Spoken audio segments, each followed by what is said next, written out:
Nigeria's government says it's suspending Twitter indefinitely after the company deleted a controversial tweet from the country's president.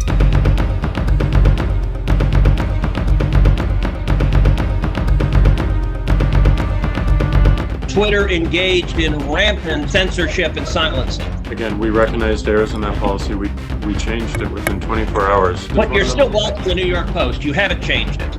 Twitter permanently banning the commander-in-chief's personal account with 88 million followers. Her account was locked, and they wrote on there, "We have determined that this account violated the Twitter rules." You didn't say the magic word. You didn't say the magic word. Please! Hate this hacker crap. What's going on, everyone? Jeremy here from The Quartering, and did you know that having a Twitter account is a basic human right? Well, that's what Twitter thought the move would be, and I'm not sure it could have gone worse for them. It started with the news that Nigeria had decided to block Twitter from its internet availability to its citizens. Apparently, their Nigerian government has never heard of a VPN, but Twitter puts out this tweet and gets absolutely demolished. "We are deeply concerned by the blocking of Twitter in Nigeria. Access to the free and open internet is an essential human right in modern society.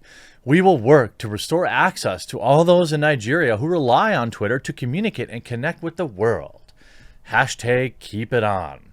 Let's just look at some of the replies that did not go as planned. Lauren Chen coming in. "So why are you depriving President Trump, Laura Loomer, Mike Lindell, Milo Yiannopoulos, Alex Jones, and countless others of this, quote, essential human right?" Six Hexenhammer coming in. If access to Twitter is a human right, why is Trump banned? Access to Twitter is a human right? Ban those accounts for saying things I don't like. Everybody getting in. Just like Twitter, Facebook, and Google, major news outlet, and the Democratic Party, I guess it's okay when you do it. There isn't anybody in here, nobody, that's not taking this opportunity to absolutely dunk on Twitter. If access to Twitter is a human right, why do you ban skeptics of the U.S., what happened in 2020, and the poke? Please suspend the president account. I want to see what they will do then.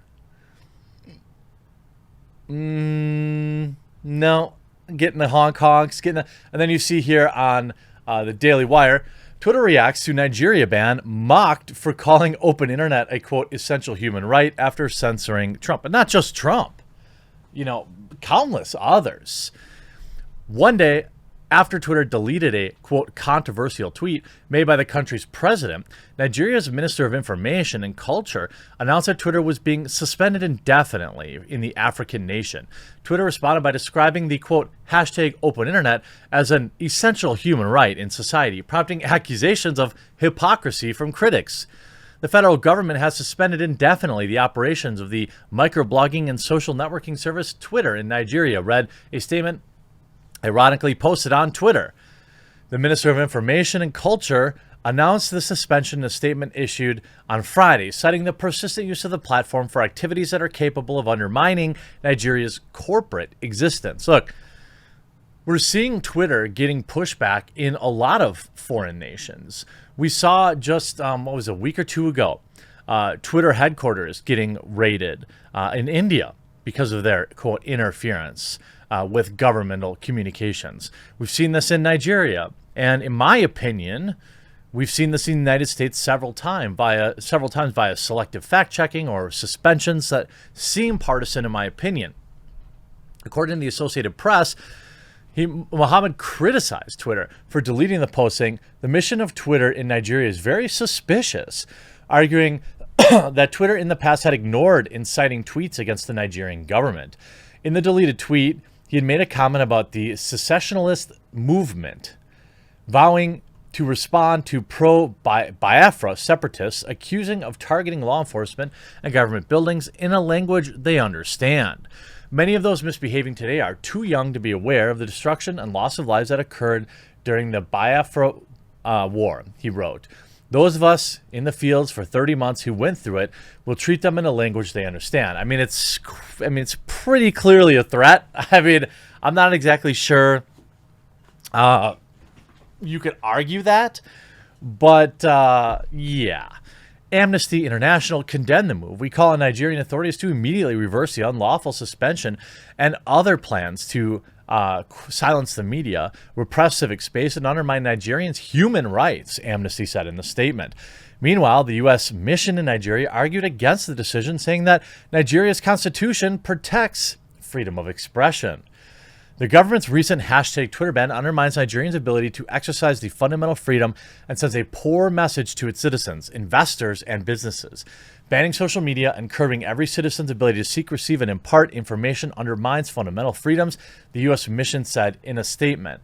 Well, I mean, that really hasn't stopped places like China from, essentially saying, we're going to have our own internet. We're going to have the red wall or whatever they call it, where only governmental approved websites are allowed to exist and reach the public. And the public seems fine with this. I actually don't know. Maybe I'll check in the comment section down below. Are VPNs a thing in China? Are there lots of people in China that want to go around this? Or is that the type of thing that is squashed and detected and people are just fine with it? I'm genuinely asking. I don't know. Critics of the social media platform quickly pointed out the arguable hypocrisy of Twitter's condemnation. Access to the free and open internet is an essential human right in the modern society unless you're Donald Trump or reporting on Joe Biden's kid's laptop, or discussing the biology of gender, or what's going on in Iran, or the Chinese Communist Party, or the COOF.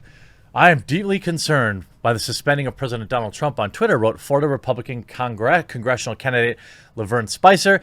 Access to the free and open internet is an essential human right in the modern society, even if you disagree with their politics. Essentially throwing it right back into Jack Dorsey's face. Dorsey last week was hilariously mocked at the 2021 Bitcoin conference because of this exact thing. A woman shouts at Jack Dorsey, creator, co-founder, chairman of Twitter, and co-founder and CEO of Square, as he speaks on stage.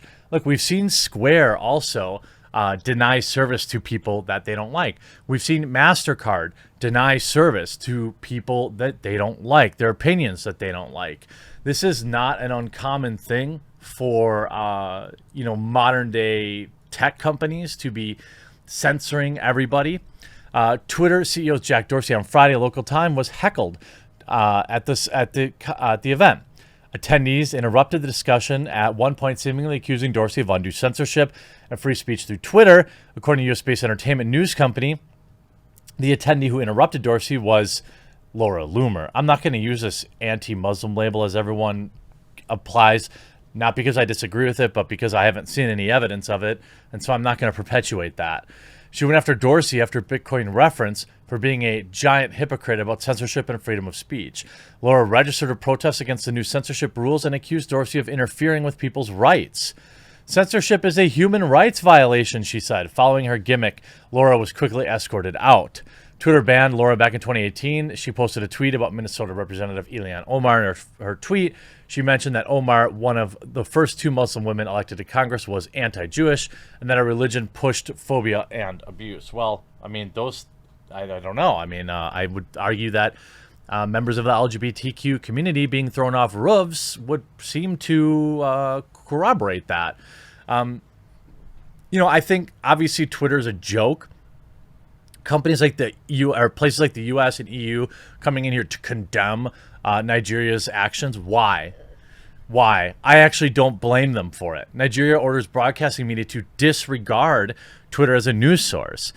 Nigeria's broadcasting regulator, the NBC, has ordered all broadcasting stations in the country to suspend their use of Twitter.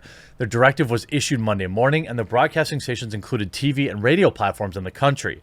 In compliance with the above directive, broadcasting stations are hereby advised to uninstall, isn't uninstall the term? Twitter handles and desist from using it as a source of information gathering for news programs, a presentation, especially phone-in. An excerpt of the statement read, this is in the coming days after the country suspended Twitter operations when the microblogging platform deleted a controversial tweet made by their president. Well, we saw this with Facebook, too, reversing course on the fact that they were going to allow politicians to make their posts unfettered. Facebook reversing that and saying, well, actually, we're going to go ahead and suspend politicians. This is obviously, I am not an expert on their local politics. The tweet that was written certainly seemed strongly worded. But again, just like with India, United States, and Nigeria, perhaps Twitter should just allow their platform to exist and not try to get involved in local politics, or you're going to see more countries continue to ban it. And to be honest, I'm not going to shed a tear over it. I hope you enjoyed this video. We'll talk to you again real soon.